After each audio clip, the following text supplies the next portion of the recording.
Boum! Salut à toi et bienvenue dans ce nouvel épisode. Aujourd'hui, on va parler de développement photo et aujourd'hui, je vais t'expliquer pourquoi je ne développe plus mes photos à la maison. Il y a deux raisons principales. En fait, ça fait un petit moment que je développe pas mes photos et je me suis posé la question, en fait, est-ce que je m'y remettais? Est-ce que je passais par des labos pro? Est-ce que je passais par des labos indépendants? Est-ce que je passais par des gens comme sur Insta ou comme Greeny Roll, par exemple, qui maintenant s'est professionnalisé, mais qui avant le faisait de manière occasionnelle? Je me suis posé plein de questions et je me suis dit comment développer mes photos? Est-ce que je continue à les faire moi-même? Est-ce que je continue à faire que le noir et blanc et la couleur? Est-ce que je continue d'acheter la chimie ou pas? Je suis arrivé à la conclusion que donc non, je ne développe plus, en tout cas pour l'instant, je développe plus mes pellicules. Attends, je remets mon micro comme il faut, voilà. Alors, il y a deux raisons pour lesquelles je développe plus mes pellicules moi-même, comme je te l'ai dit. Principalement, j'ai deux enfants. J'ai une première fille qui a 5 ans et je viens d'avoir une deuxième petite fille qui a 2 mois. Et du coup, j'ai pas envie que mes filles respirent les vapeurs, même si je l'ai toujours fait dans des endroits aérés. Depuis que j'ai déménagé aussi, ça fait un peu plus d'un an, j'ai pas envie de me refaire un set. J'ai pas eu le temps et j'ai pas trouvé la motivation de me refaire un endroit pour le faire. Les vapeurs, tout ça,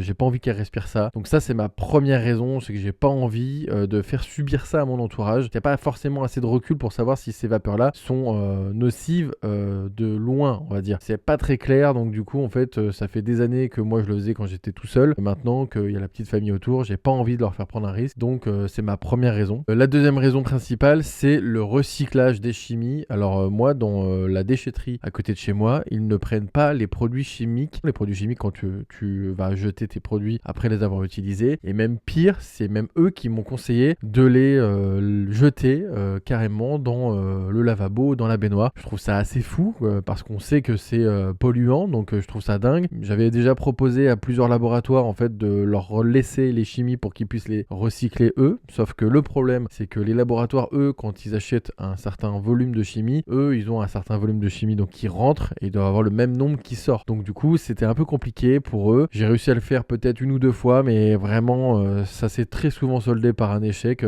Personne n'a voulu me reprendre mes chimies, donc malheureusement soit j'étais obligé d'aller les déposer dans une déchetterie lointaine et du coup forcément tu dépenses du carburant pour y aller, donc c'est pas super écologique non plus, même si l'activité de photographie argentique n'est pas hyper écologique. J'aurais aimé un peu si tu veux avoir un impact moins important. J'aurais aimé pouvoir recycler au maximum, en tout cas pouvoir déposer mes chimies dans des endroits où enfin c'était mieux traité que les jeter bêtement comme ça dans les toilettes. Bah du coup c'était compliqué. C'est la deuxième raison pour laquelle je ne développe plus, parce qu'en fait du coup je ne sais pas quoi faire de mes chimies. Donc ça c'est mes deux raisons principales, mais il y a d'autres raisons ensuite. Comme je te le disais dans plusieurs précédentes vidéos, je ne fais plus autant d'argentique que j'ai eu fait jusqu'à maintenant. Pour moi le coût d'achat des chimies c'est vraiment trop important pour développer que 2 pellicules de temps en temps. Donc maintenant ce que je fais c'est que je vais shooter 4-5 pellicules noir et blanc, 4-5 pellicules couleur et je vais les envoyer à un laboratoire à distance. Donc au début c'est un peu effrayant parce que tu sais pas trop où vont atterrir tes pellicules, tu sais pas si elles vont revenir. Je me suis tâté, je me suis dit est-ce que j'utilise un labo dans Paris qui ont des prix qui sont de plus en plus élevés, qui ont des délais de plus en plus longs. Avant je passais par Nation Photo, maintenant c'est quand même très très long les délais parce qu'ils sont un peu victimes de leur succès. Négatif plus, je passais par eux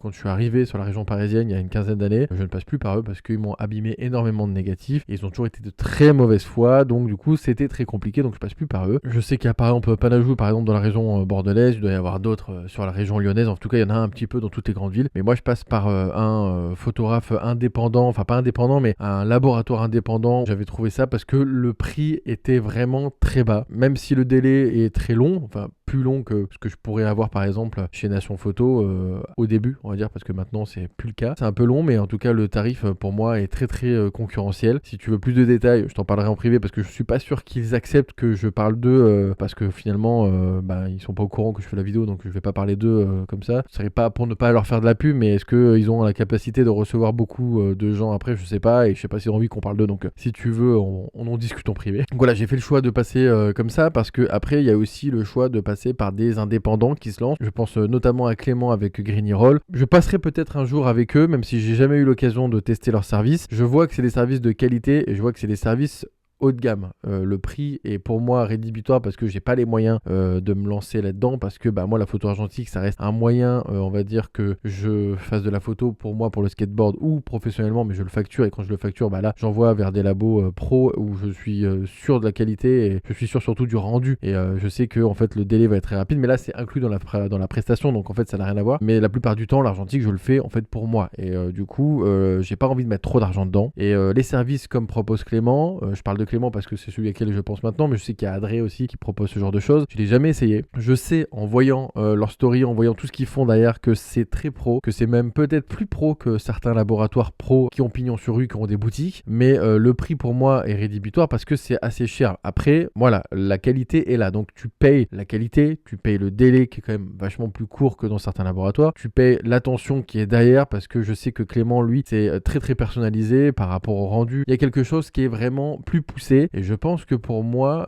je passerai par ce genre de choses si je suis amené à faire du gros tirage, par exemple, ou si je suis amené à faire vraiment une pellicule qui a vraiment beaucoup d'importance dans le sens où ça va être un projet qui soit aurait été payé très cher par mon client, soit un projet dans lequel j'ai envie d'avoir des négatifs parfaits. Là, oui, je passerai par ce genre de choses. À l'heure actuelle, c'est pas le cas. À l'heure actuelle, quand je fais de la pellicule, je suis même pas sûr du résultat parce que soit j'ai des boîtiers qui sont un peu vieillissants, qui n'ont pas des résultats très très fous, parce que j'ai des fuites de lumière, parce que j'ai des dos qui sont un peu foireux et que du coup, je suis pas sûr de la qualité, soit parce que j'ai des photos qui ne nécessitent pas de mettre autant d'argent dans le développement. On va se le dire clairement, si c'est pour mettre sur les réseaux sociaux, je vois pas trop l'intérêt de mettre 9 balles dans un développement de pellicule, alors que pour 4 euros, je peux le faire chez mon développeur que j'utilise actuellement. On a quand même le double du prix pour une qualité qui, de prime abord, est similaire, même si c'est pas vraiment le cas, parce que le labo que je vais utiliser moi ne fait pas un développement à la main. Le labo que je vais utiliser moi va faire un scan HD, mais le scan HD, c'est pas vraiment du gros